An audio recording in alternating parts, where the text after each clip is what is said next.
गीता में अर्जुन को स्वयं भगवान कह रहे हैं कि उस परमेश्वर की शरण में जा, उसके लिए उन संतों के पास जा जो तत्वदर्शी हो।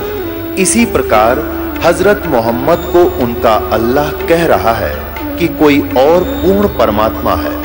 उसको पाने के लिए उन तत्वदर्शी संत की तलाश कर। वो प्रभु कौन है, ये जानने के लिए कृपया अवश्य सुनिए जगत गुरु तत्वदर्शी संत रामपाल जी महाराज के अमृत वचन।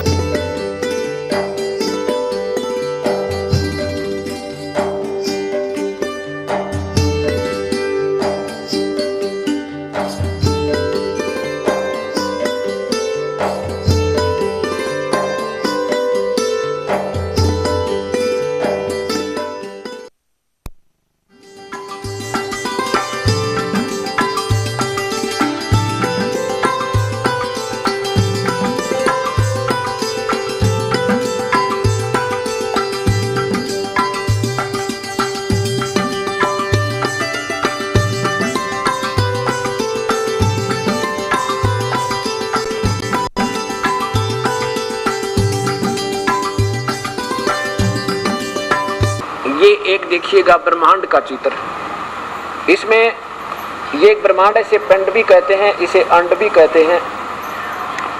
इसी को पिंड, इसी को ब्रह्मांड और इसी को अंड भी कहते हैं। देखिएगा एक ब्रह्मांड, क्योंकि इसका एलिप्टिकल शेप है, इसलिए इसी को अंडाकार भी कहा, पूरे के पूरे को अंड भी कहते हैं। और शरीर में हमारे अंदर चैनलों में इसी के अंदर हो रहे सभी कार्यक्रम इस शरीर पिंड में दिखाई देते, इसलिए इसको पिंड भी कहा है। तो ये एक ब्रह्मांड है जिसमें ब्रह्मा, विष्णु और महेश ये केवल स्वर्गलोक, पृथ्वीलोक और पाताल लोक पर एक एक विभाग के भगवान हैं, मालिक हैं, प्रभु हैं, स्वामी हैं। बस जैसे ये एक स्टेट समझो, स्टेट में ये काल ज्योत निरंजन यहाँ पर ब्रह्मलोक में रहता है, यहाँ से कंट्रोल करता है।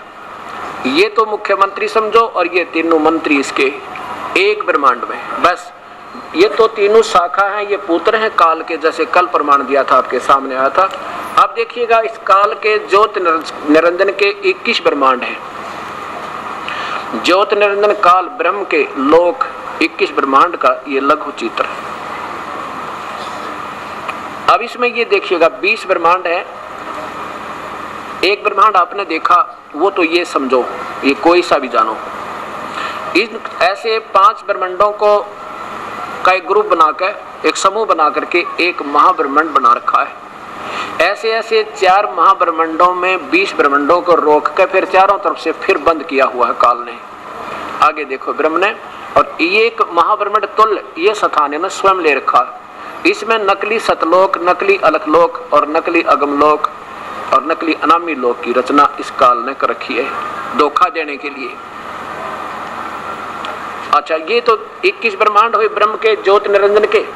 और ये देखो पूर्ण व्यवस्था, ये तो ब्रह्म ज्योत निरंजन के 21 ब्रह्मांड। और इसमें इसके पुत्र शाखा एक ब्रह्मांड में ब्रह्मा विष्णु में से एक विभाग के भगवान है, मालिक है। और ये तो ब्रह्म, और ये परब्रह्म के 7 शंख ब्रह्मांड है, नील पद्म शंख 7 मिलियन। और ये पूर्ण ब्रह्म अकाल मूर्त के असंख्य इन्फिनिटी, जिसमें इनके ऊपर भी प्रभु है, पर ब्रह्म के ऊपर भी, परब्रह्म के ऊपर भी है, पूर्ण ब्रह्म खुद मालिक है। और ऊपर यही परमेश्वर 3 और रोल करता है, अलख लोक में अलख पुरुष, अलग अगम लोक में अगम पुरुष, और यहाँ अनामी रूप में ये परमेश्वर, इसी का अनामी लोक में यही रहता है। अब ये समझ में, अब गीता जी को देखिए आप, ये 4 श्लोक सुन के फिर आगे चलेंगे। गीता जी को फिर देखिए, अध्याय नंबर 5, 10वां अध्याय, पहला श्लोक। इसमें स्पष्ट कर दिया कि ऊपर को आदि पुरुष परमेश्वर जड़ है उस संसार रूपी वृक्ष की, और नीचे को तीनों गुण रूपी शाखा है। और संसार के अविनाशी, इसे अविनाशी कहते हैं संसार रूपी वृक्ष को। और वेद जिसके पत्ते समझो कहे गए हैं, और उस संसार वृक्ष को जो संत, जो व्यक्ति मूल सहित यानी जड़ से लेकर नीचे तक तत्व से जानता, स वेदवित, वो तत्वदर्शी संत। आगे देखो दूसरे में क्या कहा है कि उस संसार रूपी वृक्ष की, उस संसार वृक्ष की तीनों गुण रूप रजगुण ब्रह्मा, सतगुण विष्णु, तमगुण शिवजी। अब ये और प्रमाण देने के लिए थोड़ा सा इसमें आपको और एक अनमोल शास्त्र दिखाना पड़ेगा, क्योंकि इसमें पग पग पर प्रमाण की आवश्यकता पड़ेगी। और ये जो सीडी बन रही है ये हर समाज के पास जा रही है। और इनमें क्या होता है कि कोई तो कभी देख रहा होता है, कभी बेचारे का कभी उसको ऐसे कुदरती मालिक दया करते हैं, ऑन करता है, फिर देखता है, और उसको इस समय में अगर ये प्रमाण नहीं मिला तो वो उसको ऐसे हो जाएगा जैसे कुनीन खाली। कहते ब्रह्मा विष्णु महेश टैनिक थोड़ी हो सकती हैं, ये कौन से गुण थोड़े ही हैं, क्योंकि हमारा ज्ञान अभी बच्चों वाला है। अब देखिएगा, अथ देवी भागवतम सभास्तिकम स मातम खेमराज श्री कृष्ण दास प्रकाशन बम्बई। इसमें हिंदी और संस्कृत दोनों हैं। अथ श्रीमद् भागवते भाषा टीका युक्त, ये तीसरा स्कंद, तृतीय स्कंद है प्रारंभ ते। इसमें भगवान शंकर स्वयं कहते हैं अपनी माँ दुर्गा को कि हे माता, ये 7वां श्लोक समाप्त हुआ, 8वां यहाँ से प्रारंभ होता है। हे माता, यदि हमारे ऊपर आप सदा दया युक्त हो तो हमको तमोगुण में किस प्रकार प्रदान किया, ब्रह्मा रजोगुण और हरि विष्णु को सतगुण क्यों बना दिया। फिर देखो, हे माता, यदि हमारे ऊपर सदा आप दया युक्त हो तो हमको तमोगुण में किस प्रकार प्रदान किया, ब्रह्मा रजोगुण और हरि सतोगुण। अब संस्कार देखो, यदि दया धर्मना, इस 7वां समाप्त हुआ, 8वां न सदा अंबिके कथम अहम, अहम माने मैं, विहित बना दिया तमोगुण, मुझे तमोगुण क्यों बनाया। और कमल जय, कमल से उत्पन्न होने वाले ब्रह्मा को रजोगुण संभव, रजोगुण क्यों बना दिया। और सुवित किम सतोगुण हरि विष्णु को आपने सतोगुण किस लिए बना दिया, यदि आप दयालु हो। क्योंकि तीनों भगवान ये बहुत ही दुखी हैं, एक शरीर बना रहा है, एक पाल रहा है, हमें एक मार रहा है, और किसी का बेटा मरे, किसी की बेटी मरे। 1 लाख, लगभग 1 लाख परिवार आज खाना नहीं खाएंगे रात को इस वर्ल्ड के अंदर, ज्यादा बेशक हो जा, और बाकी के बचे हुए हैं। परमात्मा कबीर साहब कहते हैं, झूठे सुख को सुख है ये मान रहा मनमोद, ये सकल चबीना काल का, कुछ मुख में कुछ गोद, कुछ खाली है कुछ बाकी रह रहे हैं। अब ये सब निर्णय आपके सामने आ रहा है। अब कहने का भाव यह है कि रजगुण ब्रह्मा है, सतगुण विष्णु, तमगुण शिवजी, नो डाउट। अब चलेगी ये कथा इस परम पिता परमात्मा की। अब 15वें अध्याय का दूसरे श्लोक में लिखा है कि ये तीनों गुण रूपी रजगुण ब्रह्मा, सतगुण विष्णु, तमगुण शिवजी, ये दूसरा श्लोक है। उस संसार वृक्ष की तीनों गुण रूप रजगुण ब्रह्मा, सतगुण विष्णु, तमगुण शिवजी, ये जल से नहीं, ये इनकी अपनी सोच है। विषय पर वाला शाखा, विषय विकारों की शाखा है ये तीनों गुण रूप। नीचे और ऊपर, सर्वत्र नहीं है ये, केवल ऊपर 3 लोक में, क्योंकि गीत इस पे पृथ्वी लोक पर तो ज्ञान बोला जा रहा है, ये स्वर्ग में और नीचे पाताल में, तीनों में व्याप्त है, बस फैली हुई है। मनुष्य लोक में कर्मों के बंधन में बांधने वाली भी यही है, ये मुख्य कारण है। और नीचे और ऊपर सभी लोक नहीं, केवल तीनों लोकों में, सभी तो इन्होंने अपने हिसाब से लिख दिया। चलो आगे देखो, तीसरे में स्पष्ट कर दिया काल ने कि जो मैं तुझे बता रहा हूँ सृष्टि के बारे में, मैं भी अधूरी पधूरी जानता हूँ, पूरा नहीं जानता। क्या लिखा है कि संसार वर्ष का स्वरूप जैसा कहा है वैसा यहाँ तेरे और मेरे डिस्कशन में, इस गीता वाले ज्ञान में, विचार काल में नहीं है, क्योंकि मैं नहीं बता पाऊंगा तुझे, क्योंकि न तो इसका आदि है और न अंत है, न इसकी कोई अच्छी प्रकार से तिथि है। इसलिए इस सुविदृढ़ मूलम यानी अति दृढ़ मूल वाले, यानी सतलोक तो अति दृढ़, कभी विनाश नहीं आता, शाश्वत स्थान रूपी तो समझो वो सतलोक जड़ है। और संसार रूपी पीपल के वृक्ष को अब देखो दृढ़ वैराग्य रूपी शस्त्र द्वारा काट के, ओए कोई सच्चा ज्ञान बज रहा होगा ना, बजर तोड़ता चला सब कुछ को, कहते उस ज्ञान से, सत ज्ञान रूपी हथियार से समझा जाएगा, काटा जाएगा, तो उल्ट घनी गुत्थी उलझगी, इसका ये अर्थ बनता है। अब वो ये हथियार आपके सामने आ गया, इब्नो सोचो। अब देखो, अब चौथे में बता दिया कि तेरे भाग उदय हो जा अर्जुन, कोई ऐसा तत्वदर्शी संत तुझे मिल जा, ये पूरी व्याख्या करने वाला।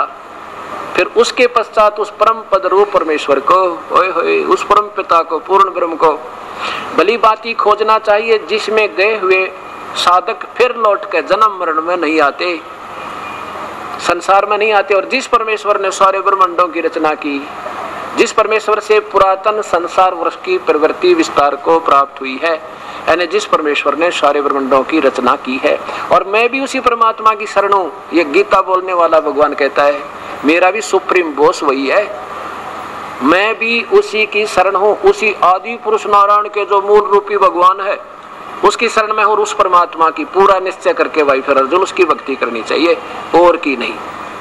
इति सिद्धम। अब यही पवित्र बाइबल और यही पवित्र कुरान शरीफ और यही पवित्र गीता जी, गीता उर्फ चारों वेद उर्फ गीता, ऐसा जानो, उन चारों वेदों का सार है ये। इसमें संकेत ज्यादा है और वेदों के अंदर परमात्मा का नाम भी लिखा है। अब आपके सामने बताते हैं चारों। अब रह गया दो धर्म, पवित्र धर्म रहे हिंदू और सिख। पहले इन पवित्र शास्त्र वेदों को, वैसे तो ये सभी हमारे सबके साजले शास्त्र है, सारे के सारे, हम तो वैसे एक दूसरे का फीत ला के बैठ गए। गुरु ग्रंथ साहिब के अंदर, ये जब गुरु ग्रंथ साहिब बना था ना, जब ना कोई किसी मजहब से संबंध नहीं था इसका, वो निर्मल व्याख्या की थी जो वेदों में है, जो की तो इसके अंदर है। पढ़ कर देखो इस वाणी को प्रेम पूर्वक। लेकिन अब वर्तमान में जो इसके अनुवाद करने वाले हैं ना, इनको पढ़ सुनाने वाले, उनको क्या है गानी मेरा, उनको ज्ञान ही नहीं वो पवित्र शास्त्र संकेत क्या कर रहा है। इसी प्रकार गीता के पाठकों को आप नहीं मालूम इसमें लिखा क्या था, अनर्थ कर रख रखा है, इसलिए सब समाज गुमराह हो रहा है। अब आपको चारों वेदों में दिखाते परमात्मा कैसा है, आकार है व निराकार। और वेद वो शास्त्र हैं पुरातन जिसमें एक अक्षर भी गलत नहीं है, लेकिन समझने वालों की त्रुटि वो अपनी कमजोरी है। अब वर्तमान में वेदों का अनुवाद जिन्होंने किया है उसमें सबसे पहला नंबर महर्षि दयानंद जी का आता है। अब कलयुग के अंदर टीकाकारों में इसका अनुवाद भाषा करने वालों में, और उस महापुरुष ने अपने वेदों को कम पढ़ा और अन्य शास्त्रों को अधिक पढ़कर फिर एक सत्यार्थ प्रकाश की रचना कर दी पूरे जीवन में। उस सत्यार्थ प्रकाश में उन्होंने अपनी सोच से वही लिख दिया कि परमात्मा निराकार है, उसका कोई आकार शरीर नहीं है। और फिर उन्होंने जो लास्ट के 4-5 वर्षों में वेदों का अनुवाद करना शुरू किया, उनमें लिखा मिल गया कि वो परमात्मा सशरीर है। उस अपने सत्यार्थ प्रकाश को सही रखने के लिए उसमें उसको अपने हिसाब से उसको तोड़ मोड़ दिया, उन अर्थों का वो वास्तविक अर्थ नहीं किया। आपके सामने प्रमाण देता हूँ। अब देखो, ये ऐसे बुरा नहीं मानना चाहिए किसी ने कि हम किसी की निंदा करते हैं। निंदा नहीं करता दास कति भी, ना कोई शौक मुझे। और मैं ये कहता हूँ परमात्मा निंदा करने से पहले अजीब कट जा अच्छा है। अब देखो, पीछे 500 का नोट नकली चला था, किसी नीच आत्मा ने बना लिया और उसमें ना जाने कितने लोग धोखा खाते। गवर्नमेंट ने दोनों दिखा दिए, असली भी और नकली। भाई देख लो, असली वास्तविक इसमें ये है और डुप्लीकेट ऐसा है, ओरिजिनल ऐसा है। तो क्या सरकार निंदा करे थी आपकी? नहीं, आपके हक में कह रही थी कि जो धोखा खा चुके सो खा चुके, बाकी तो बच जा। अब ये दास सिर्फ इतना ही कर रहा है, अपनी तरफ से कुछ नहीं मिला रहा। मैं ये दिखा रहा हूँ कि पवित्र शास्त्र अपने पवित्र धर्मों के ये बताएं और ये संत ये बताएं। अब आप देख लेना असली और नकली कौन सा है। अब इन्होंने जब सत्यार्थ प्रकाश को प्रारंभ किया, इन्होंने विशेष व्याख्या की है कि परमात्मा के नाम, वैसे तो अग्नि माने सीधा सबको मालूम है आग होती है, हम बच्चा भी बता दे अग्नि माने आग। वैसे जब धार्मिक शास्त्रों में कोई शब्द आता है ऐसा, तो उसका कोई विशेष अर्थ होता है और उसको संत महात्मा ही उसका भावार्थ बताया करते हैं। इन्होंने विशेषकर यही किया है कि जहां अग्नि शब्द है उस वेद में, वो विशेषकर परमात्मा की तरफ संकेत है। अपनी थ्योरी में बिल्कुल ऐसा लिखा है और ये संत ही ऋषि बताते हैं इन बातों को। अब देखिए, ये सत्यार्थ प्रकाश, ये है महर्षि दयानंद सरस्वती विरचित, स्वामी विरचित वैदिक पुस्तकालय दयानंद आश्रम केसरगंज अजमेर तय इसका प्रकाशन है। यहाँ भी देखिए सत्यार प्रकाश है, नीचे देखिए वैदिक पुस्तकालय दयानंद आश्रम केसरगंज अजमेर से। इसमें प्रथम समोल्लास में, ये प्रथम समोल्लास में सत्यार प्रकाश प्रारंभ होता है। यहाँ देखिए ओम, जो ओंकार है वह परमेश्वर का सर्वोत्तम नाम है, क्योंकि उसमें ए, उ और मैं 3 आकार मिलते। ओम समुदाय हुआ और ओम समुदाय हुआ। इस प्रकार परमेश्वर के बहुत नाम आते हैं, जैसे आकार से विराट और अग्नि। विराट भी भगवान का रूप है, नाम है, और अग्नि भी प्रभु का नाम है, आदि आदि। आगे देखो, फिर यहाँ देखिए इसमें सबसे बड़ा होने से परमेश्वर का नाम ब्रह्म है। इन्होंने ब्रह्म को पूर्ण ब्रह्म मान रखा आज तक के ऋषियों ने। आगे देखो, फिर इसमें क्या लिखा है कि जो यहाँ लो, ये तीसरे पे अग्नि शब्द के बारे में विशेष व्याख्या करते हुए कहते हैं अग, अगि, अण गतार्थक धातु है। इनसे अग्नि शब्द सिद्ध होता है, जो ज्ञान स्वरूप, सर्वज्ञ, जानने, प्राप्ति होने और पूजा होने योग्य है। इससे परमेश्वर का नाम, ऊपर देखिए, इसी के ऊपर लाइए, यहाँ देखो, ये है 21 नंबर, इसलिए परमेश्वर का नाम ये 22 नंबर पे अग्नि है। यानी जहाँ वेदों में आता है उसके लिए भूमिका बनाई है कि जो अग्नि नाम है ये परमेश्वर का बोधक है। इसके बाद इन्होंने जब ऋग्वेद का टीका प्रारंभ किया, अनुवाद शुरू किया, एक विशेष टिप्पणी की है प्रथम ही मंत्र में कि जहाँ अग्नि शब्द वेद में मिला, विशेष समझना उसको, परमेश्वर उसका नाम है। और भौतिक अग्नि तो सभी को मालूम है, आग माने अग्नि होता है, तो वो सेंटेंस बताएगा, वो मंत्र बताएगा, उसकी सेंस बताएगी यहाँ किस पर ये लागू होता है। अब देखिएगा प्रथम मंडल, ऋग्वेद प्रथम मंडल महर्षि दयानंद सरस्वती के द्वारा ही ये टीका है, भाषा भाष्य है। और ये कहाँ से प्रकाशित है? प्रकाश कार्य सर्वदेशी कार्य प्रतिनिधि सभा 3/5 महर्षि दयानंद भवन, रामलीला मैदान, नई दिल्ली। और बिल्कुल प्रारंभ में ही फर्स्ट पहले ही मंत्र में ये अग्नि शब्द से प्रारंभ होता। अथ ऋग्वेद भाषा भाषम प्रथम मंडल प्रथम सूक्त, पहला ही अध्याय और पहला ही मंत्र, अग्नि मिले। अब इसका क्या अर्थ किया, नीचे जाओ, कि यहाँ अग्नि शब्द के 2 अर्थ करने में प्रमाण है। इंद्र मित्रम, इस ऋग्वेद वेद के मंत्र से जाना जाता है कि एक सद्ब्रह्म, ये भी सोचना, सद्ब्रह्म का अर्थ होता है सच्चा भगवान। हम उसे सत्साहेब सतपुरुष कह दे, यानी सद्ब्रह्म है तो कोई झूठा ब्रह्म भी है, 2 तो हो गए ना। जिसके साथ सद लगा है तो कोई पूर्ण है तो अपूर्ण भी है उसका। सद्ब्रह्म, इंद्र आदि अनेक नाम है, तथा ये लक्षण वाले ब्रह्म को जानना चाहिए। आगे देखिए, इत्यादि सतपथ ब्राह्मण के प्रमाणों से अग्नि शब्द ब्रह्म और आत्मा इन 2 अर्थों का वाची है। सीधा कर दिया कि अग्नि शब्द ब्रह्म और आत्मा, परमात्मा और आत्मा, इन 2 अर्थों का वाची है। आगे देखो, इस कारण अग्नि शब्द के प्रजा शब्द आदि करके भौतिक और प्रजापति शब्द से ईश्वर का ग्रहण होता है। अग्नि का वैसे ईश्वर का ग्रहण होता है। आगे देखो, यह जो वर्त का पति वो परमेश्वर है। अग्नि शब्द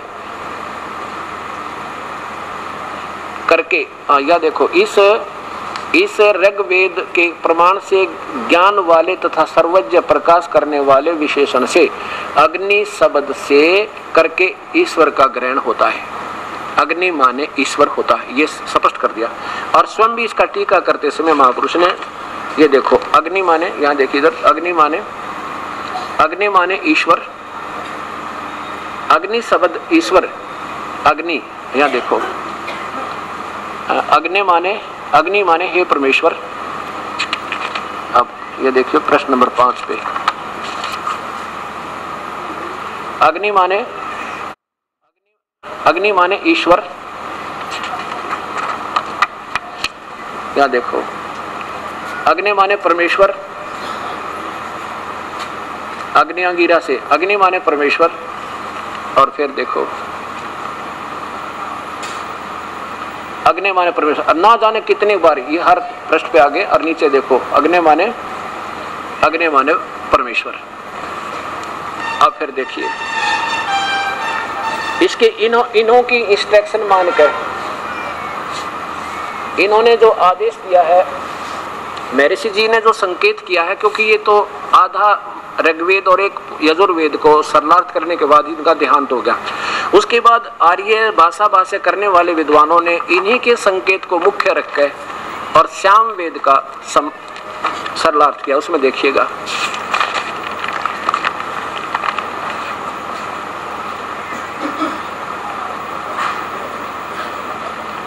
ये यजुर्वेद और सामवेद दोनों इकट्ठे जल्द कर रखा है। और ये कहां से प्रकाशित है ये देखिएगा,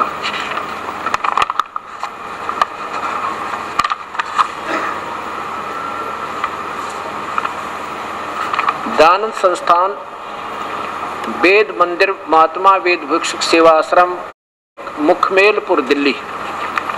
और इसमें सामवेद का जो टीका प्रारंभ होता है वहां से आपको दिखाते हैं। ये देखिए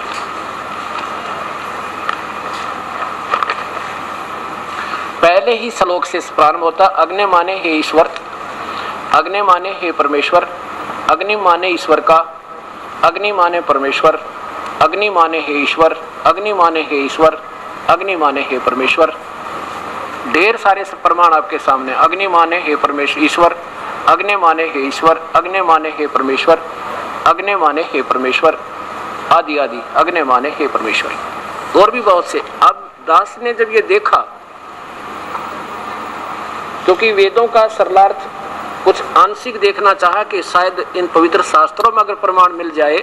वैसे तो अपने भगवान की वाणी पर हमने पूरा विश्वास था, क्योंकि कबीर साहब ने वो पूर्ण परमात्मा ने अपनी महिमा बताई आके। उसके बाद जिन महापुरुषों को वो मिले, जैसे आदरणीय श्री धर्मदास जी को, आदरणीय श्री गरीबदास जी को, आदरणीय श्री दादू साहब को, आदरणीय श्री मुलकदास को, आदरणीय गुरु नानक देव जी को, और इन महापुरुषों की जब वाणी पढ़ी तो उस परमेश्वर ने जो स्वयं आकर बताया, इन सब चीजों की तो मिली कि वो परमात्मा मनुष्य जैसा है, वो सतपुरुष है, वो सतलोक में रहता है और जब चाहे यहाँ भी आ जाता है। और वो काशी में धानक जुल्हा बनकर वही आया था। इन महापुरुषों ने ये भी बताया।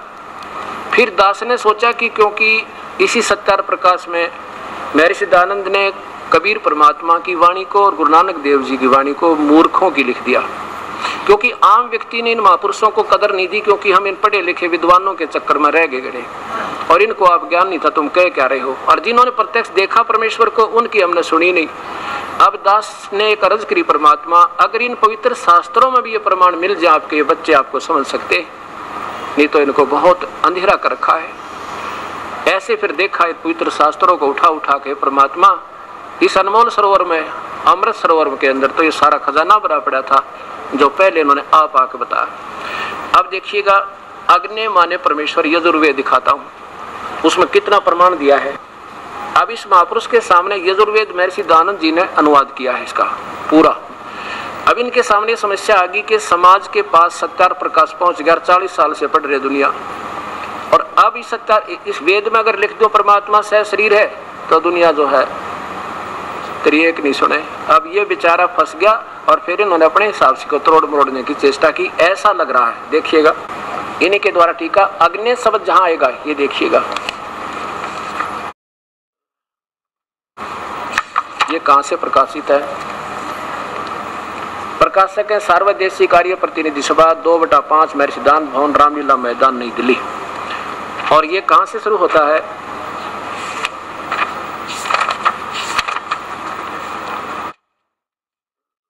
ये यहां से प्रारंभ होता है। अथ यजुर्वेद भाषा भाष्य। अब ये चलते चलते कहाँ आते हैं, नीचे देखिएगा, इसमें भी इन्होंने विशेष वर्णन दिया है, ये कहाँ से शुरू हुआ, कब हुआ, और फिर यहाँ देखो अब हम इसको 15वें, इसके प्रथम अध्याय के 15वें श्लोक पर ले चलते हैं।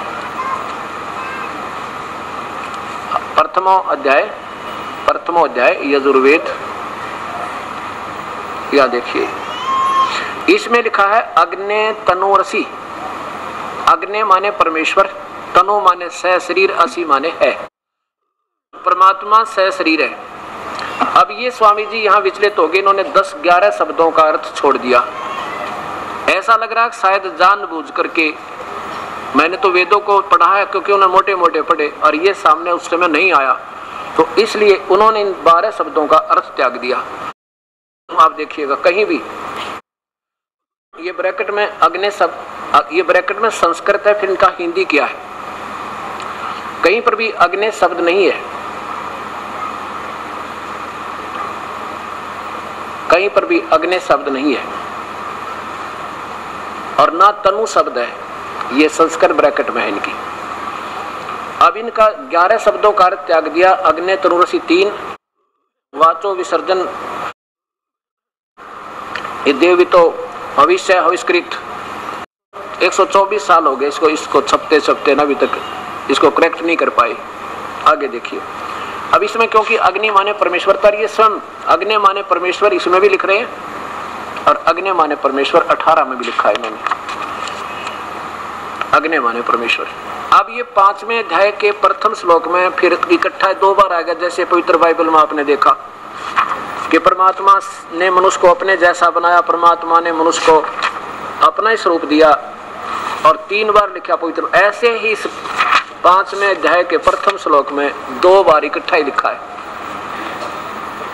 5वां अध्याय आरंभ, अग्नि तनुरसी, ज्यों का त्यों परमात्मा सशरीर है, और विष्णुवे तवा सोमस्य तनुरसी।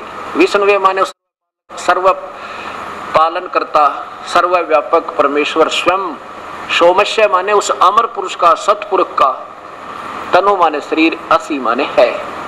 अब सोम माने ये स्वयं लिखते हैं, सोम माने आप देखिए, ये यहाँ पीछे देखिए पहले 4थे अध्याय के 16वें श्लोक में, ये देखो, ये 4थे अध्याय का ये 16वां मंत्र है। सोम माने ऐश्वर्य देने वाले, अग्नि माने परमेश्वर। सोम का भी अर्थ है, अग्नि माने जगदीश्वर भी। और फिर देखिए सोम माने परमेश्वर, ये स्वयं लिखते हैं। 5वें अध्याय के 35वें श्लोक में लिखा है सोम माने, ये इधर देखो 35वां श्लोक, सोम माने ऐश्वर्य देने वाले जगदीश्वर। और इसके यहाँ क्या आ गया, सोमस्य यानी ईश्वर का, सर्वव्यापक, सारी सृष्टि का रचनहार स्वयं। तो माने वो आप, सोमस्य माने उस परमेश्वर का, तनु माने श्री रसी माने है। अब और दिखाऊंगा आपको, सोम माने परमात्मा होता है।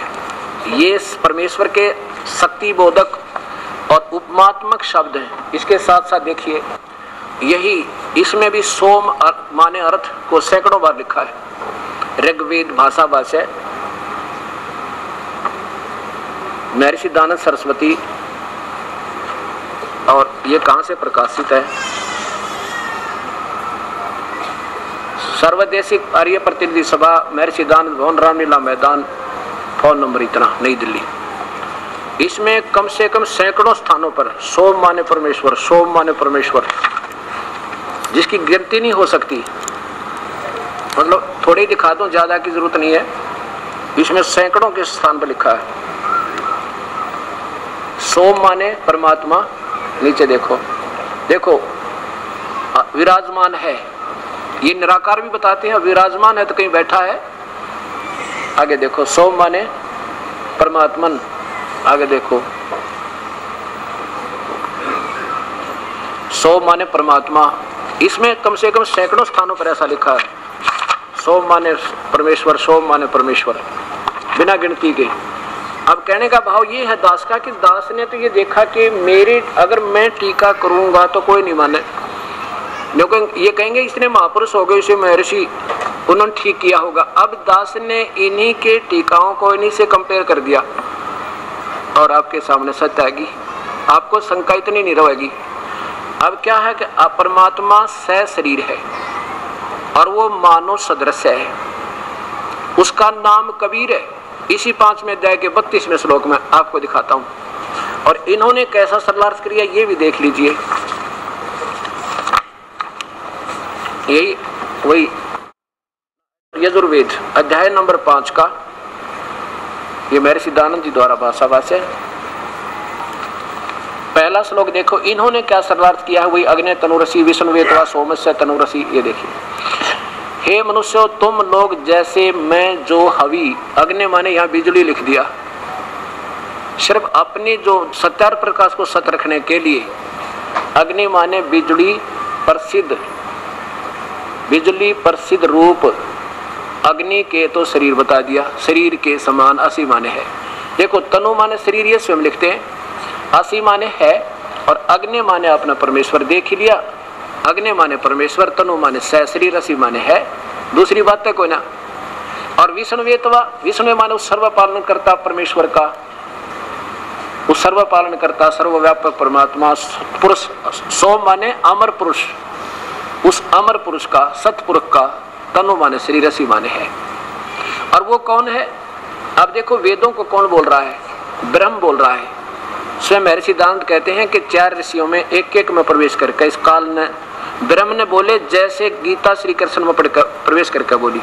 तो ये बोलने वाला क्या कह रहा है? देखो ये बोलने वाला यहाँ तो कह रहा है कि हे क्या बता, हे मनुष्यों तुम लोग जैसे मैं, ये काल बोल रहा है ना, जैसे मैं यानी वेद बोलने वाला। और 32 में देखो ना, इसके 32वें श्लोक में 5वें अध्याय के 32वें मंत्र में यही वेद बोलने वाला कह रहा है कि वो परमात्मा तो उसका नाम कबीर है, वो तो सतलोक में रहता है।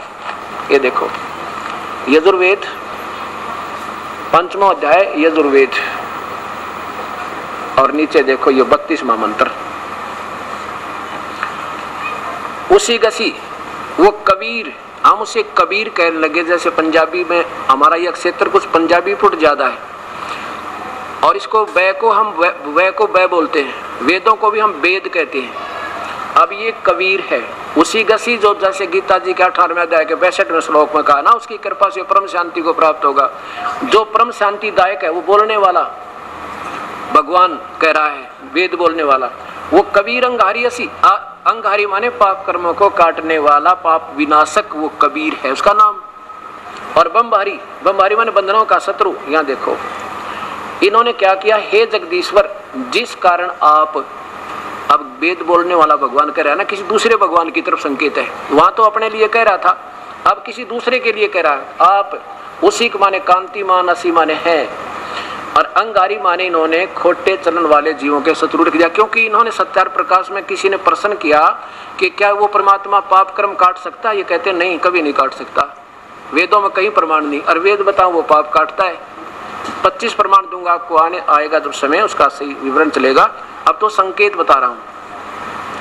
अंगारी माने पाप कर्म, ये पाप कर्म काटने वाला। इन्होंने खोटे चरणों का शत्रु, अंग माने पाप, अरि माने शत्रु, दुश्मन, पापों का विनाशक, उनका दुश्मन।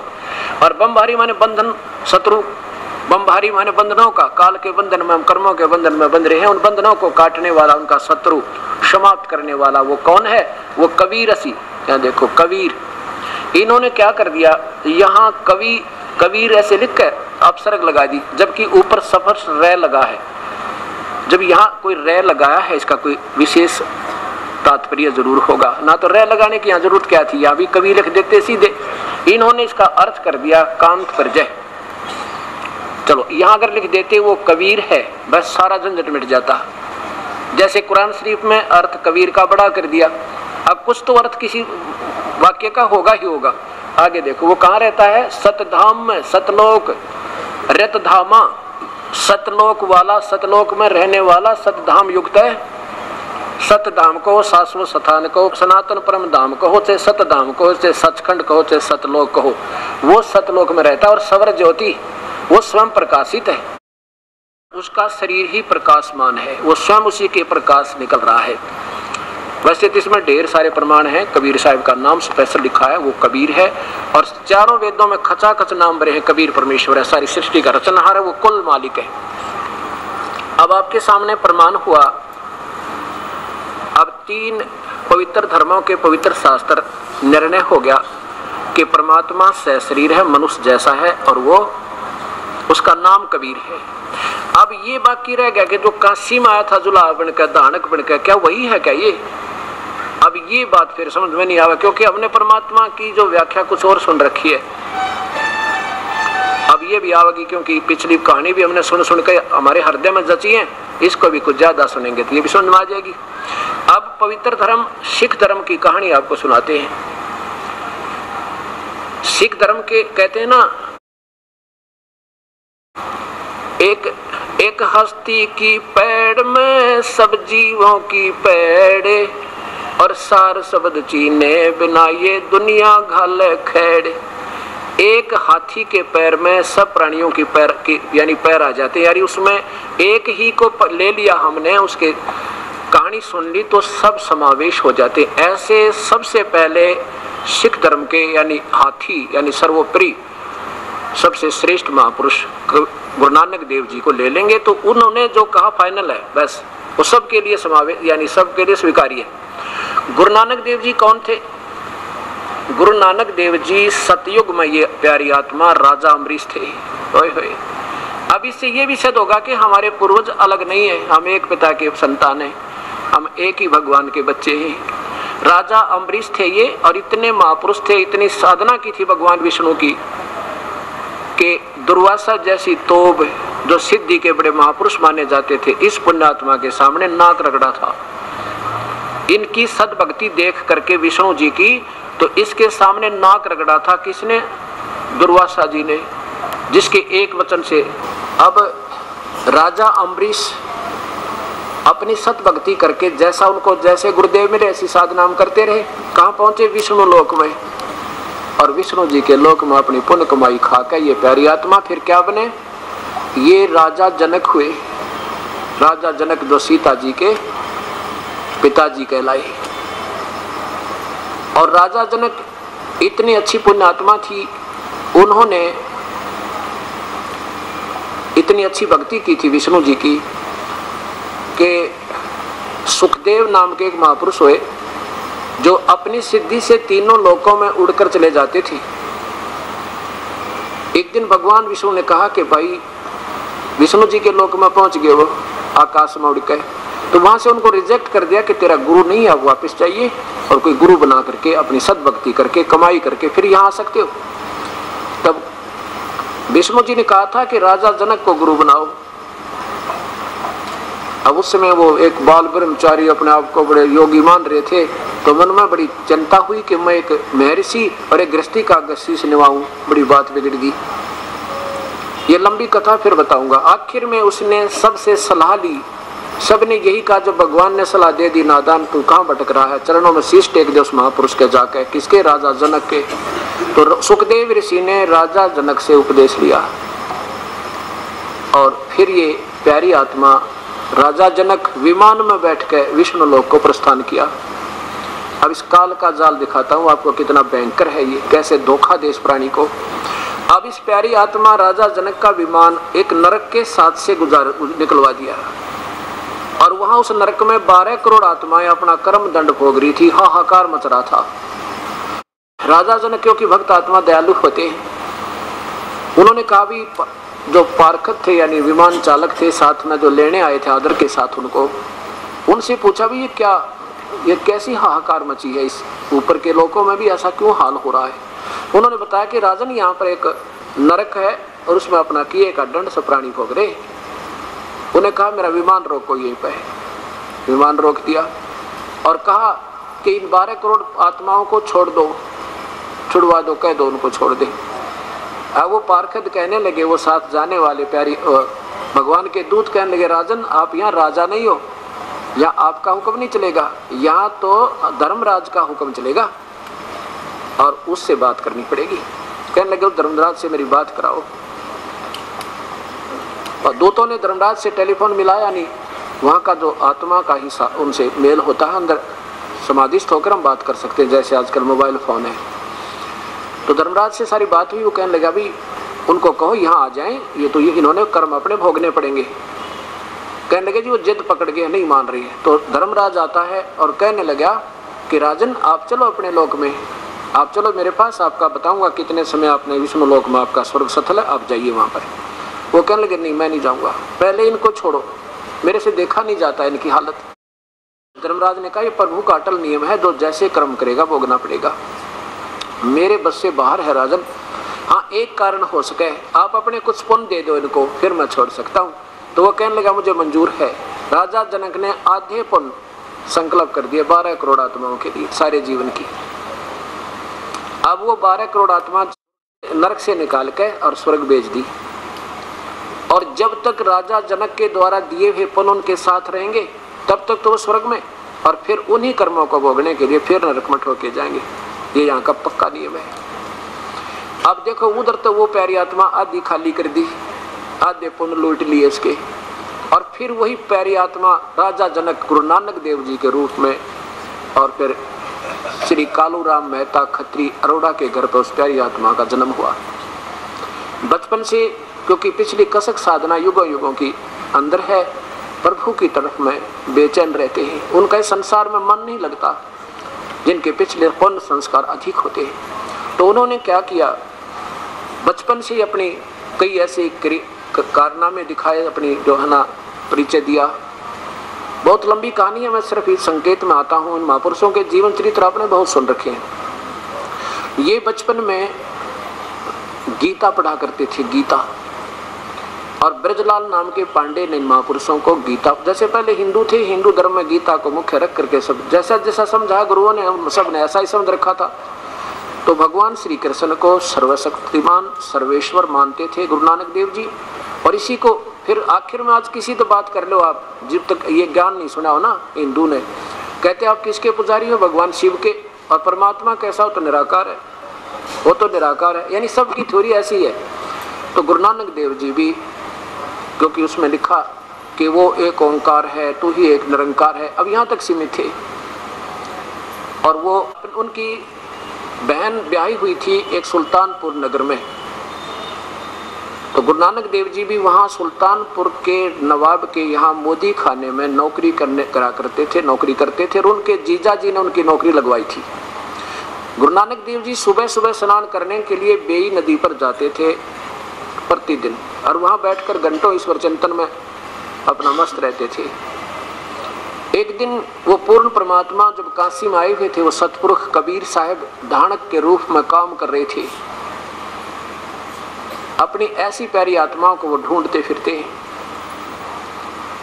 आकर के उस बेई नदी के किनारे सुबह सुबह जब वो नहाने के लिए पहुंचे, तो कबीर परमात्मा एक जिंदा महात्मा का रूप बना के, जिंदा महात्मा मुसलमानों में होते हैं, ऊपर काला सा टोप लंबे चोटे का, और एक ओवरकोट काला ही घुटनों से नीचे तक का, और एक कच्छा लंबा सा घुटनों से ऊपर तक का पहन, ये ऐसे उनकी वेशभूषा होती है, उसको जिंदा महात्मा कहते हैं। तो ज्यों ही कबीर साहब वहां पहुंचे, उनको नमस्कार किया गुरु नानक देव को। अब श्री नानक जी की दृष्टि पड़ी साधु को देखकर भक्तात्मा प्रसन्न होते, कहा आओ महात्मा जी बैठो। तो कबीर परमेश्वर ने जिंदा के महात्मा में कहा कि महात्मा जी, किसको, गुरु नानक देव को, कि मैं एक भटकी हुई आत्मा हूँ और मैं सब जगह जा लिया हूँ, मेरी आत्मा में भी तसल्ली नहीं हुई कि मेरा भक्ति मार्ग सही है। बेशक मैं ना मैंने हिंदू छोड़ा है, कोई संत ना मुसलमान, और ना ही कोई ईसाई, सबसे मेल कर लिया, लेकिन मेरी आत्मा की संतुष्टि नहीं हो पाई जो प्रक्रिया मैं कर रहा हूँ। और साथ में मैंने एक रामानंद नाम के महापुरुष से उपदेश भी ले रखा है हिंदू थे, पर मेरी तसल्ली नहीं हो पाई। और आपके बारे में मैंने बहुत सुना है, आपने सच्चा सौदा भी किया, उसके बारे में आपकी बहुत चर्चा चल रही है, तो मैं इसलिए आपसे अपने कल्याणार्थ आया हूँ, मुझे दया करो, मैं आपका बच्चा हूँ। तो गुरु नानक देव जी ने पूछा आप कौन हो, कहाँ से आए हो? परमेश्वर ने बताया कि मैं काशी में धाणक का काम करता हूँ, जुलाया हूँ, मेरा नाम कबीर है, छोटी जाति में मैं अवतरित हूँ। अब गुरु नानक देव जी ने सोचा जो मुसलमान होकर मेरी बात को पूछना चाहता है तो बहुत प्यारी आत्मा है। तो जैसा उनको ज्ञान था उन्होंने बताया कि भगवान श्री कृष्ण सर्वेश्वर और ये सारी सृष्टि के रचनहार, इन्हीं की पूजा करनी चाहिए। यही एक निरंकार, यही एक ओंकार, ये पूजा के योग्य है। कबीर साहब ने कहा कि देखो गीता जी के 18वें अध्याय के 62वें श्लोक में लिखा है कि वो परमात्मा कोई और है जो गीता बोलने वाला भगवान कह रहा है श्री कृष्ण मान लीजिए, आप श्री कृष्ण मान रहे हो, तो वो कौन है गुरु नानक देव? अब इसका जवाब हमारे पास था ही नहीं, पहले भी नहीं था। और वो रोज गीता पढ़ते थे, उनको तो कंठस्थ याद थे ये श्लोक। और फिर 8वें अध्याय के 16वें श्लोक में लिखा है कि ब्रह्मलोक से लेकर सारे के सारे लोक नाशवान है, और भगवान ब्रह्मा विष्णु महेश भी नाशवान है या विनाशी नहीं है। अब देखिएगा देवी भागवत महापुराण का थोड़ा सा विवरण दूंगा बीच में, क्योंकि ये ऐसा जटिल ज्ञान हो गया, इसको सतज्ञान रूपी शस्त्र द्वारा ही समझा जा सकेगा। ये समय समय पर ये साथ में प्रमाण मिलेंगे तो बुद्धि पुण्यात्मा आपके हृदय में यह बात समाई रहेगी जो दास कहना चाहे। इसमें गीता प्रेस गोरखपुर से प्रकाशित है। इसके अनुवादक कौन है? हनुमान प्रसाद पोदार चिमन लाल गोस्वामी, और गीता प्रेस गोरखपुर से ये मुद्रित है। इसके तीसरे सेकंड में सिर्फ 2 सेकंड का सत्संग है, 10 सेकंड का ये सुनाता हूँ। इसमें तीनों भगवान स्वीकार करते हैं, ब्रह्मा विष्णु महेश के हम तो नाशवान है, हमारी तो जन्म और मृत्यु होती रहती है, हम अविनाशी नहीं है। ये तीसरा सेकंड भगवान विष्णु अपनी माता दुर्गा की महिमा गाते हैं, तुम शुद्ध स्वरूपा हो, यह संसार तुम्हीं से उद्भासित हो रहा है, मैं ब्रह्मा और शंकर, मैं विष्णु ब्रह्मा और शंकर, हम सभी तुम्हारी कृपा से विद्यमान है। हमारा तो आविर्भाव, आविर्भाव माने जन्म, और तिरोभाव माने मृत्यु, हम तो जन्म और मृत्यु के अंदर है। केवल तुम ही नित्य हो, जगत जननी हो, नित्य माने अविनाशी, जगत जननी हो, प्रकृति और सनातनी देवी हो। प्रकृति भी दुर्गा को कहते हैं, ये भी ध्यान रखना। यहाँ देखिएगा भगवान शंकर बोले, देवी यदि महाभाग विष्णु तुम्हीं से प्रकट हुए हैं तो उनके बाद उत्पन्न होने वाले ब्रह्मा भी तुम्हारे बालक हुए, और फिर मैं तमोगुणी लीला करने वाला शंकर क्या तुम्हारी संतान नहीं हुआ? अर्थात मुझे भी उत्पन्न करने वाली तुम ही हो। इससे सिद्ध हो गया कि ब्रह्मा विष्णु महेश की माँ दुर्गा शेरा वाली, और ये नाशवान है, अविनाशी नहीं है, जन्म और मृत्यु होती रहेगी। इस बात को कई संकेत दिए मालिक ने। अब एकदम ये बात सुने तो आदमी को झटका लगा, चाहे कितना ही क्यों ना अच्छी आत्मा क्यों ना हो, कि अपने ज्ञान को जब वो लगा हुआ है तो सत्य मानकर लगा हुआ है, और जिस दिन ये असत सामने आ जाएगा फिर तो यह बात आप पर सुलझ जाएगी, फिर तो मन ही नहीं कहेगा मानेगा उसको करने को। अब गुरु नानक देव जी कहने लगा कि भाई बात सुन, जिंदा तो बड़ी बात बहुत करता है, मुझे तेरी बातें अच्छी नहीं लग रही हैं। आप ब्रह्मा विष्णु महेश को नाशवान बता रहे हो? कबीर साहब ने कहा मैं नहीं बता रहा, आपके शास्त्र बता रहे हैं। और उनकी वार्ता लगभग 2 घंटे चली। कबीर साहब ने बताया कि ये जिसको आप भगवान बता रहे हो ये तो कहता मैं काल हूँ, 11वें अध्याय के 32वें श्लोक में, और अर्जुन देख रहा है 11वें अध्याय के 21वें श्लोक में आप तो देवताओं को भी खा रहे हो, जो आपकी पूजा करते हैं उनको भी नहीं बख्श रहे। फिर दिखाया 11वें अध्याय का 32वां श्लोक, फिर देखिए क्या कहता, मैं काल हूं अर्जुन और सबको खाने के लिए आया हूं। 11वें अध्याय का 32वां श्लोक देखिएगा नीचे, सब लोगों का नाश करने वाला मैं बढ़ा हुआ काल हूं। ये काल है, सब देखो काल है, चलो महाकाल लिख दिया कोई बात नहीं, काल हूं और इस समय इन लोगों को खाने नष्ट करने के लिए प्रवृत्त हुआ हूं, और प्रतिपक्ष की सेनाओं में जितने योद्धा लोग हैं आपके ना मारे से भी मर जाएंगे अर्जुन, मैं मार डालूंगा, वो तेरे बिना सब तेरे बिना भी नहीं रहेंगे, अर्थात वो तेरे युद्ध ना करने से भी सबका विनाश हो जाएगा। और इसी 11वें अध्याय के 21वें श्लोक में भगवान आंखों देखा कह रहा अर्जुन, हे परमात्मा आप तो इन देवताओं को भी खा रहे हो, ओए होए होए, और ये जो आप ही की स्तुति कर रहे हैं, आप ही का भजन कर रहे हैं। 11वें अध्याय का 21वां श्लोक है ये, 21वां, वे ही देवताओं के समूह आप में प्रवेश कर रहे हैं, आप उनको खा रहे हो, और कुछ भयभीत होकर हाथ जोड़कर आपके नामों का गुणगान कर रहे हैं, आप ही की स्तुति कर रहे हैं, वेदों के मंत्रों से उच्चारण कर रहे हैं, तथा महर्षि और सिद्धों के समुदाय कल्याण हो बख्श दो बख्श दो, ऐसा कहकर उत्तम उत्तम स्तोत्रों से, उन वेदों से तेरी आपकी स्तुति करें और आप उनको भी खा रहे हो। तो ये कहता मैं तो काल हूं भाई, सब न खाऊंगा। अब कबीर साहब कहते हैं जिसको कहो तुम नंद का लाल वो कहे मैं सबका काल। कहते जिसको तुम नंदलाल कहो वो कहे मैं सब न खाऊं। ये श्री कृष्ण नहीं बोल रहे थे, ये भगवान काल बोल रहा है। ब्रह्म श्री कृष्ण में प्रवेश करके पहले दिन प्रमाण दिया था आपको और 25 प्रमाण देकर सिद्ध कर दिया था कि श्री कृष्ण जी ने गीता में एक शब्द नहीं बोला। ये तो काल बोलता रहा और उसे निकल गया जब कृष्ण जी कहे मुझे पता ही नहीं क्या कहा था गीता में। इन बातों ने सुनकर गुरु नानक देव जी कहने लगे जिंदा लग तो रहे थे आप भक्तात्मा, पर आप तो विपरीत बुद्धि के व्यक्ति हो, आप भक्त नहीं हो, आप तो मुझे शिक्षा देने आए हो, लेने नहीं आए हो। इतनी कह करके वो नाराज होते दिखी प्यारी आत्मा, क्योंकि हम पुराने रंग पर इतने रंगे जा चुके हैं। तो श्री भगवान परमेश्वर उठ कर कहने लगे नाराज ना हो प्यारी आत्मा, मैं तो अपना शंका का समाधान चाह रहा था और नाराज मत हो, हम चले जाते हैं। उठकर चले गए। अब यहाँ परमात्मा कहते हैं इन प्यारी आत्माओं को कैसे बताऊं, तो मेरे बच्चे हो, इस दूसरे रंग में इतने रंगे जा चुके हैं कि मेरा सिर फोड़ने न जा। कबीर साहब कहते हैं साच कहूँ जगमार ही झूठ कही ना जाइयो, और साच ने ये सुनकर राजी नहीं झूठिया जगपति आई हो। झूठी बातों का अधूरी बातों पर विश्वसनीय वो बैठे हैं और सच्ची ने उछल पड़े सुनकर। कोई बात ना, समय आएगा ज्ञान अब समा होगा, हर बच्चे के हृदय में ये ज्ञान होगा, वास्तविकता होगी। उसके बाद श्री गुरु नानक देव जी से पूछने लगे वहां के उपस्थित लोग ये कौन था जो ऐसी उठपटांग बातें कर रहा था। गुरु नानक देव जी ने कहा कि काशी का रहने वाला एक छोटी जाति का कमीन जात का था, पता नहीं क्या क्या बक रहा था। श्री कृष्ण मुसलमान था ना, ये तो जानबूझ के कहना ही था इसने, कुछ ऐसी मन में भी आई बातें।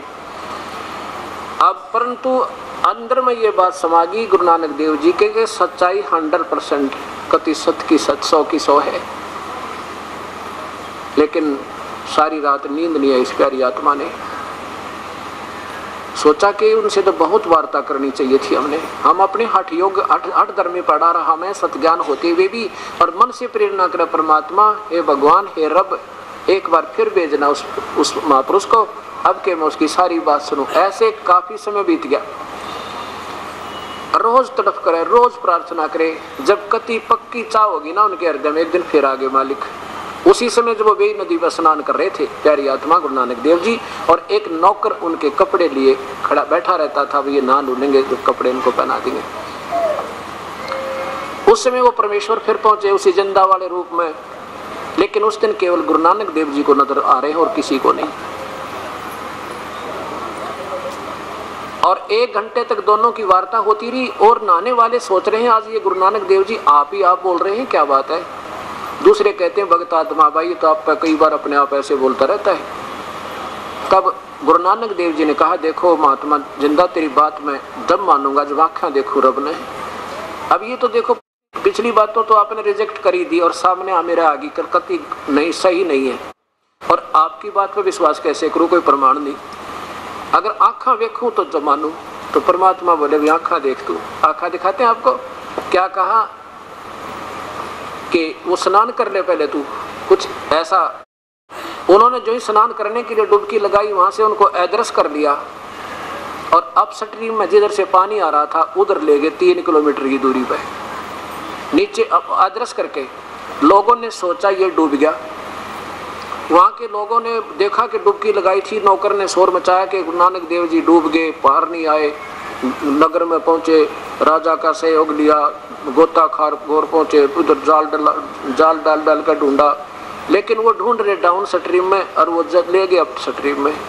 वो ढूंढ रहे जिधर जल बह रहा था और वो पहुंच गए दूसरी साइड में, और 1 किलोमीटर अंदर जंगल में जाकर तब परमात्मा ने कहा कि बैठ जा प्यारी आत्मा, तुझे दर्शन कराता हूँ सतलोक की सचखंड की। गुरु नानक देव जी बैठ के, क्योंकि देखो सर्प न मणि भूखे न भोजन और भाई बांझ न पुत्र, और भगत ने परमात्मा ही की तलाश, उसके लिए कुछ करवा लो। जंगल में बैठ जाते हैं। कहा कि अब चल मेरे साथ। आत्मा निकाल ली अंदर से शरीर, जो एक अंदर शरीर जो का क्यों रहता हमारा, जब तक हमें दूसरा शरीर किसी दूसरे का नहीं मिलता। तब तक ऐसा ही रहेगा। ये मानव शरीर से निकले प्राणी भूत प्रेत से कुछ भी बने रहे वो ऐसे ही नजर आएंगे। तो ऐसे अंदर से वो आत्मा सूक्ष्म शरीर निकाला और ऊपर सतलोक में ले गए। ऊपर जाकर देखा कि परमेश्वर अपना दूसरे रूप में उस तख्त के ऊपर बैठा है जो 6 दिन में सृष्टि थी, 7वें दिन तख्त पर जा विराजा। और उनका एक रोमकूप में करोड़ सूर्य मिला दे, करोड़ चंद्रमा मिला दे, इतना रूप तेज निकल रहा परमेश्वर के शरीर तक। अब दूसरे रूप में वही परमात्मा जिंदा वाले महात्मा के रूप में उस प्यारी आत्मा को साथ लेकर जा रहे, और वहां जाकर के वो जिंदा वाला स्वरूप अपने दूसरे स्वरूप पे ऐसे चवर करने लगा। तेजों में शरीर जो उसके ऊपर ओरिजिनल भगवान दिखा था। गुरु नानक देव जी ने सोचा रब तो ए है जड़ा तख्त पे बैठा, और कबीर तो इसका कोई अनुचर होगा, यहाँ का कोई गण होना। इतना सोचा ही था, इतने वो परमात्मा का ओरिजिनल शरीर खड़ा हुआ तख्त से, और वो जिंदा वाला रूप उसके ऊपर विराजमान हुआ, वो दानक वाला वहां बैठ गया जाकर जिंदा वाला। तो और चवर करे वो पूर्ण परमात्मा दिखाई दे रहा था। जो अब सोच रहे थे कि ये क्या चक्कर भाई, एक गण एक देव एक नौकर के ऊपर भगवान चवर कर रहा है। इतने में वो तेजों में शरीर उस जिंदा वाले शरीर में समा गया, चवर आप पे घूम रहा ऊपर। तब गुरु नानक देव जी ने सोचा भाई ये तो भगवान ने ये था जो तेरे साथ आया। गुरु नानक देव जी को सब दिखाए, क्योंकि 3 दिन और 3 रात लग गए इस पूरे प्रोसीजर में। फिर सारे ब्रह्मांड दिखाए, ब्रह्मा विष्णु महेश लोग दिखाए, ये काल का लोग दिखा कि ये बैठा यहाँ पर जिसको तुम एक ओंकार निरंकार बताया करते, ये आकार में है और 1 लाख मानव शरीरधारी प्राणियों को इस तपस्या पर भून कर खाता है। और तेरे जैसी प्यारी आत्मा सतयुग में आप राजा अमरीश थे, इतनी पुण्यात्मा, और राजा जनक आप तेरे तब हुए, और आप जैसी पुण्यात्मा भी बार बार चक्कर काट रही है। आम प्राणी की बताओ यहाँ कैसे तिथि होगी इसी साधना से जिसको तुम करते करते युग बीत गए।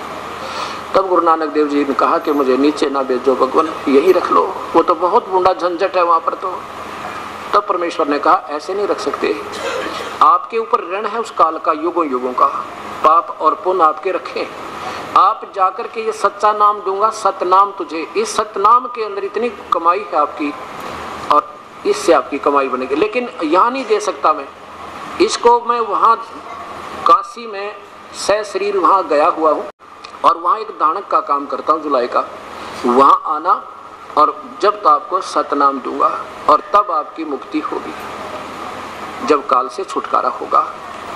इतना कहकर के उस आत्मा को वापस उस शरीर में भेज दिया, और 3 दिन और 3 रात बीत गए। ऐसा दादू जी को 3 दिन 3 रात बीती थी जब सचखंड दिखा गया। ऐसे गरीबदास जी को 9-10 घंटे में वापस छोड़ा था। फिर उन्होंने वही गुणगान किए थे जो गुरु नानक देव जी ने किए। उधर से सबने सोच ढूंढ ढांड के फाइनल हो गया कि वो तो मर चुके हैं, उनका तो हाहाकार मची हुई। तीसरे दिन वो उसी समय जब स्नान करने जाते थे, सैकड़ों व्यक्ति वहां स्नान कर रहे थे, वो प्यारी आत्मा वहां उपस्थित हुए। सबने पूछा कहाँ गए थे, आप तो मर गए थे। तो उन्होंने कहा मरते वो हैं जो परमात्मा से दूर होते हैं। नगर में पहुंच गए, नगर में सारा खुशी मनाई गई, बधाई बांटी गई, मिठाई बटी। उसकी बहन और बहनोई ने नानक देव जी की पूरी खुशियाँ मनाई, और कहा कि फिर आप जाओ अपनी नौकरी पे चले गए। जाकर के मोदी खाने का भंडार लुटा दिया सबको, 13 से आगे गिनती भूल गए, 13 करके, क्योंकि जान देख लिया सच जो सच्चा स्थान अब यहाँ दिल नहीं लगा उस प्राणी का, चाहे उसने राष्ट्रपति बना दे तो नहीं बने वो, जो सुख को देखने के उपरांत। और उसके बाद वही जिंदा वाला रूप बना के एक चोला पैर के सन्यासी वाला शमशान घाट पर बैठ के, क्योंकि यहाँ दिल नहीं लगता उस प्राणी का जिसने वो देख लिया एक बार। अब उधर से शिकायत कर दी किसी ने कि आपके नौकर ने राजा को के सारा भंडारा लुटा दिया, खजाना खाली कर दिया। अब राजा ने उनके बहनोई श्री जयराम जी को बुला के, तेरी शनाख्त पर मैंने इनको रखा था, तेरे सामने अकाउंट करेंगे, और जो भी घाटा होगा तेरे से पूरा कर लूंगा, आप काउंट कराओ बैठ के। गिनती की तो गिनती जब की तो 760 रुपए गुरु नानक देव जी के सरकार की तरफ ज्यादा पाए। बोलो सतगुरुदेव की जय। तो इस बात को राजा ने बड़ा दुख हुआ कि भगत के ऊपर मैंने डाउट किया, मेरी बहुत कमजोरी है, अक्षमा याचना करूंगा, उनको बुला कर लाओ। बुला लाए तो उन्होंने कहा कि आप नौकरी करो, और आपके 760 रुपए सरकार की तरफ ज्यादा है, गुरु नानक देव आप ले लो और आप यहाँ नौकरी करो। गुरु नानक देव जी कहने लगे अब सच्ची सरकार की नौकरी करेंगे, इस कच्ची की नहीं हो सकती मेरे थे। अब मेरे को जो संदेश मिला उसका उसको जन जन तक पहुंचाऊंगा। वहां से वो प्यारी आत्मा काशी पहुंचे, अब भगवान कहे मैं काशी में जुल्हा बनकर आया हूँ, रामानंद मेरा गुरु है, तो वो नहीं मिलेंगे तो रामानंद जी को दुनिया जानती होगी। वहां पहुंचे, रामानंद जी से मिले, और रामानंद जी को भी परमात्मा कबीर साहब ने वो सचखंड दिखाया था। ऐसे ही जब उनका भ्रम तोड़ा था ना, तो रामानंद जी तो इतने कट्टर ब्राह्मण थे, छोटी जाति वालों के दर्शन भी नहीं करते थे। उसके बाद उन्हें सबसे सीने से लगा लिया, हिंदू मुसलमान सिख ईसाई को, रामानंद जी ने। जब रामानंद जी से मिले तो उनको सत्य कथा पता लगा कि वास्तव में परमेश्वर आए हैं, लेकिन वो किसी को पता नहीं लगने देते। उसको हम कहना ये भगवान है तो नहीं जचता किसी के भगवान है, ये परमात्मा है, ये पूर्ण ब्रह्म है। तो जाकर के वो वहां से एक सेवक भेजा रामानंद जी ने, और पहुंचे कहाँ, जहाँ भगवान अपनी खड्डी में बैठे थे। ओए होए, जब देखी वो सकल जिंदा महात्मा के रूप में बेई नदी पर, वही सतलोक में, और अब एक जुल्हे के रूप में दूसरी वेशभूषा में। ओए होए, कहते हैं फाई सूरत मुल्क की वेश, फाई जो की तो वो सूरत सुंदर, और मुल्क की माने वहां तो जिंदा महात्मा के रूप में, और यहाँ एक धानक के रूप में विराजमान है। फाई सूरत मुल्क की वेश, ए ठगवाड़ा ठगी देश, खरा सियाणा बहुते बार ये धानक रूप रहा करता रहे। ओए होए, आँखा में पानी मेरे कह दुनिया ने आवाज लगा लगा बताओ रहे, ये बैठा भगवान, ये खरा सियाणा, ये किसी को पता नहीं लगने देता मैं प्रभु हूँ। लेकिन ये ऐसा नहीं जैसा तुम्हें नजर आ रहा है, ये बड़ा भार यानी बहुत कीमती है, ये पूर्ण परमात्मा है। अब देखो, जिसने लाल की परख हो वही उसको सीने से लगाता है, अनजान व्यक्ति उसकी कदर नहीं करता।